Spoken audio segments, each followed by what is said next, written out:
Liv from Jade. And out Liv Morgan and Raquel says this might be good. KOD hooks the leg to retain. A whole lot of traffic.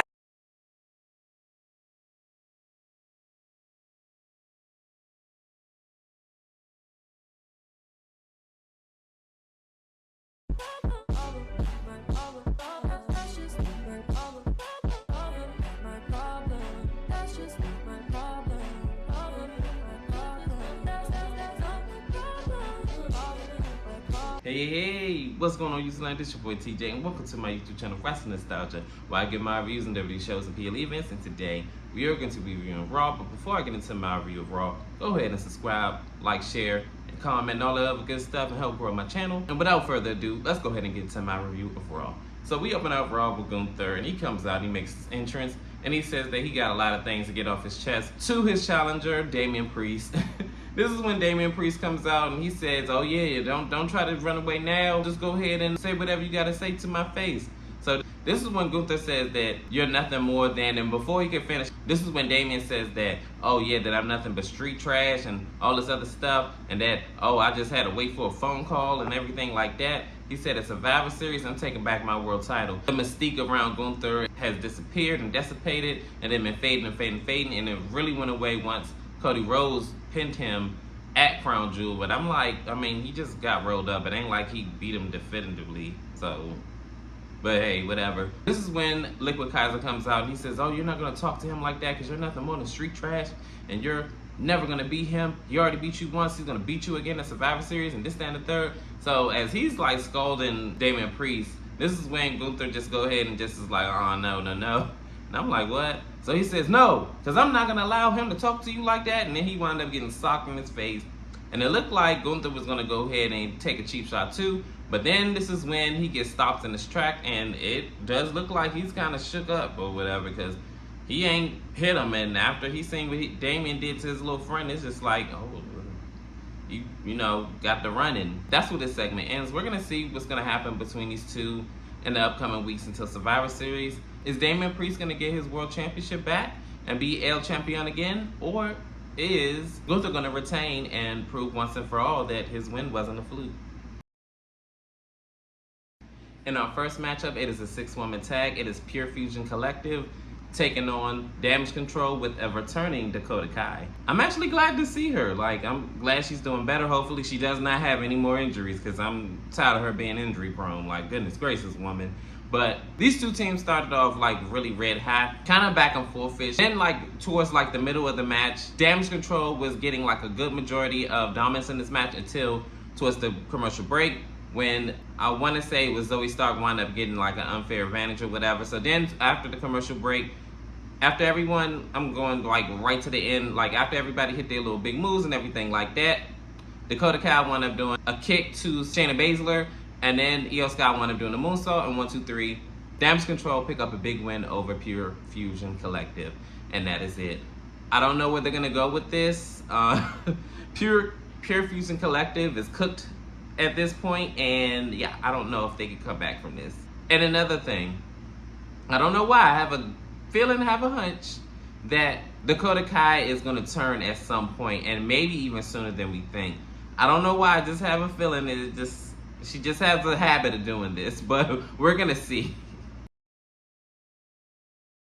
In our next segment, it is Sami Zayn and Jay Uso, and they all like, yeah, that's my dog, da, da, da. So then Jimmy all like, and I'm all like, goodness gracious, like, how you come in with attitude? So then this is when Jay all like, chill. So then this is when Sami was all like, look, it's good to see you, Jimmy. You look good, I like your chain or whatever. So then this is when Jimmy said, I like your, yeah. I was like, ooh. I was thinking the same thing, because like I said, Sami is a pedestrian, and that's what he dressed like. He doesn't dress like a WWE superstar. He dresses like a pedestrian. And I'm going to keep saying that. So anyways, he wound up saying, come on, man, whatever. So then this is when Jimmy said, we need to find a 5th member. So this is when Sami said, you're calling the plays? And he was like, yeah, I'm calling the audible because we need to go ahead and be prepared. This is when Jay said, we ain't got no friends on Raw, we ain't got no friends on SmackDown. So this is when Sami was like, I think I got somebody. And he said, really? So this was when Sami was like, yeah, I do, but I'm going to text you, Jay, all right? So then this is when they look at each other, the twins is all like, okay, well, you know, what's about to happen? But Jay better stop being so daggone mean, because he can't afford to lose no members right now since he doesn't have friends on Raw and SmackDown. But we're going to see where this storyline progresses. In our next matchup, it is Kofi Kingston versus Pete Dunne. These two had like a good little back and forth match. I think they did like a collar level tie up and try to like fill each other out. And I think Pete Dunne like had enough of that. And then he wound up just hauling off and just beating him up and everything like that. Then they kind of go back and forth from here. Up until the commercial break, Kofi Kingston had the advantage and he dived out on him. Then when we get off a commercial break, Pete Dunne wound up having the advantage and was like doing the whole joint manipulation and everything like that. Towards the end of the match, Pete Dunne was outside of the ring, and Xavier Woods clotheslines Pete Dunne. Kofi Kingston gets him back in the ring, and for whatever reason, he set up there and wanted to jaw jack with Xavier Woods. Dude, win the match, jaw jack later. Then he gets him in the ring. Then he winds up getting in the ring, still trying to jaw jack with this man. He wound up getting kneed. Then he wound up getting hit with the fairy tale ending, or whatever Pete Dunne's finisher is, and 1, 2, 3, he gets a big win over the former WWE champion. And I'm just like, that's what you get. And I don't feel no ways about it. So then, as Xavier Woods was like explaining to him or coaching or whatever he's doing, he all like, see, should have just listened to me. But he didn't, and he paid the price. And he all like, don't touch me. I'm like, oh, no, soldier, no king. This is your fault. So you're going to have to deal with the consequences of this loss. So, and that's Xavier Woods being tongue everlasting, mouth almighty on your ass, okay? And you're going to accept that fate. In this next segment, it is the Judgment Day, and they're all like excited or whatever because Liv Morgan's about to get a championship match with Raquel Rodriguez against the women's tag team champions. And this is when Finn Balor was all like, oh, well, everybody happy, but I'm not, because Damian Priest is one win away from being world champion again, thanks to you. Dominic was all like, I mean, but I had no backup. He was like, but you said you could beat him by yourself. They were going back and forth. Dominic says, well, I beat Damian Priest before, that's something you didn't do. And I was like, ooh. So as they're going back and forth, this is when the rest of the Judgment Day come about and says, hey, you know what I'm saying, we ain't gonna do that or whatever. Like, hey, let's just go ahead and like, we family, we not gonna do that. So this is when Finn says, okay, so we family, right? So how about next week, Carlito and Dom, y'all take on the War Raiders and handle my light work. And I was like, ooh. So then this is when Dom says, hey, that ain't nothing to me. So I guess next week is going to be the War Raiders versus Dominic and Carlito. Good luck to that. In this next segment, it is Bronson Reed, and he makes his entrance, and I'm going to keep it short and sweet.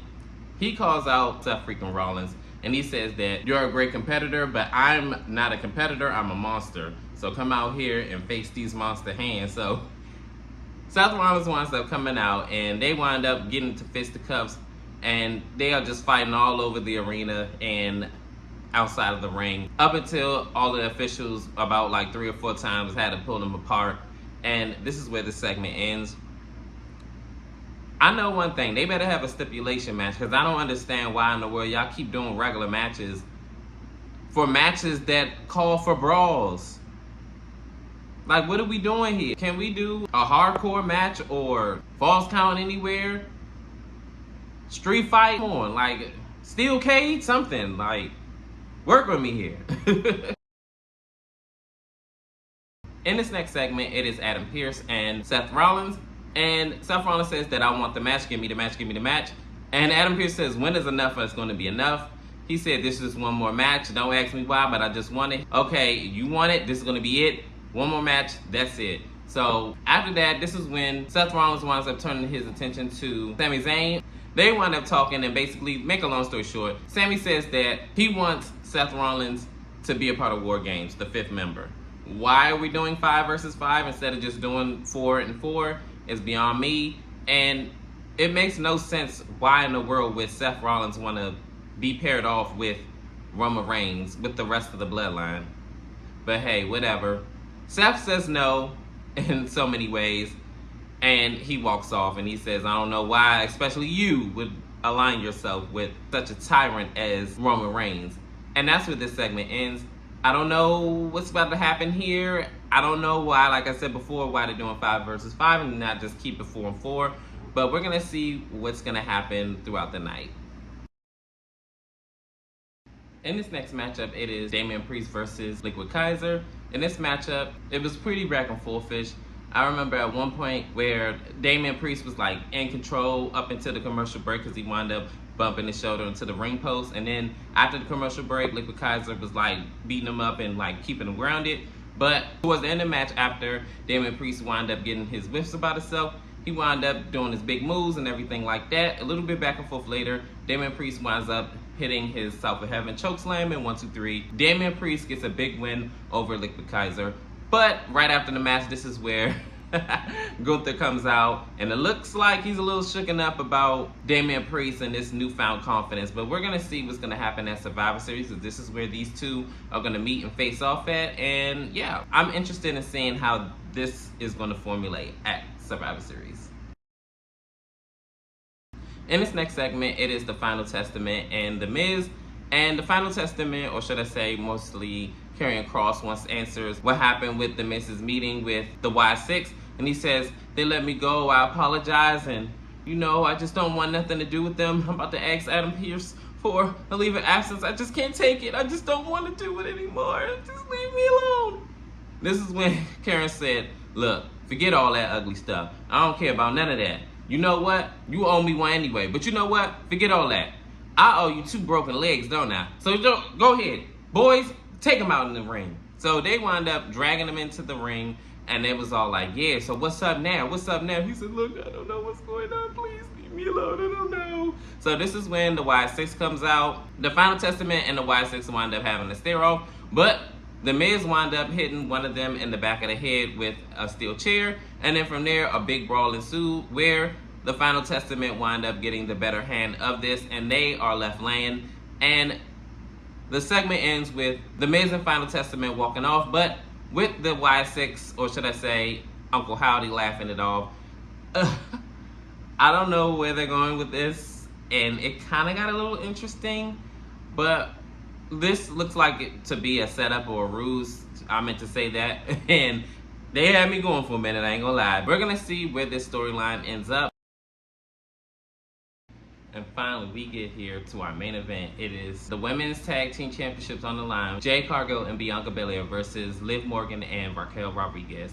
So this match starts off with Bianca and Liv Morgan. They're fighting it out. They're having a nice little back and forth up until Raquel Rodriguez wound up distracting Bianca Belair. And this is when Liv Morgan wound up pulling Bianca's braid, and then she gets the unfair advantage. And after this is where everything breaks down. Jade winds up going after Raquel. They go at it. Then Liv winds up drop kicking Jade Cargill and lays her out. And then this is when Bianca winds up trying to come in for the save, but she almost clotheslines Jade Cargill. And then this is when Jade winds up getting laid out by Raquel, and then Liv winds up laying out Bianca Belair. And this is when we go into commercial break. After commercial break, Liv Morgan is keeping Bianca Belair grounded. Jade Cargill winds up getting attacked. She had a nice little back and forth with Liv Morgan. I even like the modified version of the Jada that she did. And I was like, oh wow, I like that move. But Raquel wound up breaking up the 3 count. And then this is when, for whatever reason, Nia Jax and Tiffany Stratton comes out, and as they're trying to distract the referee and everything like that, this is when Naomi comes out and she winds up beating up on Tiffany Stratton. And then Nia tries to go after her as well, but she winds up sidestepping her and like, yeah. So then she gets beat up from behind by Liv Morgan. A little bit back and forth later, Liv Morgan winds up getting a tag, and then she goes back and forth with Jade. But then Jade winds up fighting her off and then getting a tag to Bianca Belair. Bianca Belair winds up hitting her KOD, and then 1, 2, 3. The Women's Tag Team Championship stays on Bianca Belair and Jade Cargill. But then they wind up getting beat up from behind, and then a whole brawl ensued again, up until Jade, Bianca, Io, and Naomi are the only ones left in the ring and cleared all the other girls out. And this is where the segment ends, with them on top. So this Raw was actually really enjoyable, honestly. from up to down, and this was actually one of the better Raws in my opinion. I love the fact that WWE is starting to plant seeds of dissent a little bit between Jade and Bianca, because I do want to see them eventually split, but not right now, not this year, probably like mid next year. Like, let's do it then, like after her WrestleMania streak and all that other stuff, and yeah, we can do it that way. But that's all I have for you guys. Comment down below, how did you feel about Raw? Did you like it? Did you love it? Did you hate it? Worst show on earth? Comment down below, like, share, and subscribe. Help me grow this channel. Your love and support is always welcome. And peace. TJ, I'm out.